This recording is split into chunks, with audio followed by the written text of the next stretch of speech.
हर हर महादेव। में कमलेश माली भिलवाड़ा से केदारनाथ की पद यात्रा कर रहा हूँ और आज मेरी पद यात्रा का 22वां दिन है और हम अभी जा रहे हैं गोवर्धन पर्वत। ये खाटू श्याम जी का मंदिर है। हम यहीं पर रुके थे और फिर सुबह यहाँ से हम निकल गए अपनी यात्रा की तरफ। और रास्ते में हम ब्रिज पर गए और ब्रिज से फिर आगे टोल टैक्स को हमने पार किया। और टोल टैक्स को पार करने के बाद में हम रुके रास्ते में एक माता जी के मंदिर में और हमने वहीं पर भोजन बनाया और स्नान किया और कपड़े भी वहीं पर धोए और दिन में हमने वहीं पर विश्राम किया। फिर विश्राम करने के बाद में हम यहाँ से निकल गए। यहाँ पर और यहाँ पर बंदर भी काफ़ी सारे हैं। और फिर हम वापस निकल गए अपनी यात्रा की तरफ। आगे हम हमारी पानी की बोतलों में पानी भर के यहाँ से निकल गए आगे अपनी यात्रा की तरफ। और फिर हमने रास्ते में देखा कि हम यहाँ से अलवर से निकल गए हैं रामगढ़ की तरफ। और रास्ते में हमने देखा इन थावड़ियों की सुरक्षा के लिए ऐसे ये गोबर से घर बनाए जाते हैं इनकी सुरक्षा के लिए, ताकि बरसात से भीगे ना और फूटे ना।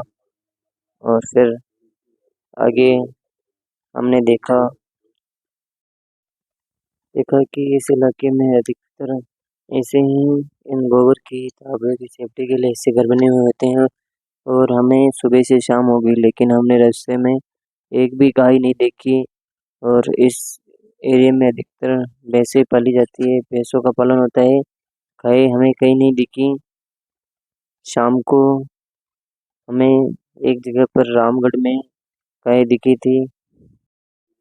और इस जगह की एक खासियत है कि यहाँ पर खेतों में किसी भी प्रकार की सुरक्षा नहीं है, ना तो जाली है ना फिर बाढ़ की गई है। यहाँ पर खेत ऐसे ही खुले होते हैं क्योंकि यहाँ पर पशु ऐसे ही घूमते नहीं है, सब पालतू पशु होते हैं। और यहाँ पर कहीं नहीं है और यहाँ पर अधिकतर मूर्ति कला का कार्य किया जाता है, आप देख सकते हो। फिर हम यहाँ से निकल गए आगे रामगढ़ के लिए। मूर्तियाँ काफ़ी सुंदर है और काफ़ी बारीकी से काम किया गया है इन मूर्तियों पर। और फिर हम आगे निकल गए आगे रास्ते में एक फाटक आई। फाटक को हमने क्रॉस किया। फिर इसके बाद में हम आगे रुके, कुछ हमें सामान लेना था, हमने सामान लिया। फिर हम यहाँ से निकल गए और रास्ते में हमें एक मोबाइल की दुकान पर भाई साहब मिले, उन्होंने हमारे भोजन की व्यवस्था की। फिर भोजन करने के बाद में हम मंदिर में ठहरे और मंदिर में ही हमारे रात्रि विश्राम की व्यवस्था थी। और वहीं पर हमने रात्रि को विश्राम किया। ये मंदिर रामगढ़ में है और यहाँ पर लाइब्रेरी है और कॉलेज भी है और यहीं पर पढ़ाई चलती है। और हमारे ठहरने की व्यवस्था इधर साइड में कमरों में की गई थी और वहीं पर हमने विश्राम किया रात्रि को। और इस मंदिर में रहने की काफ़ी अच्छी व्यवस्था है।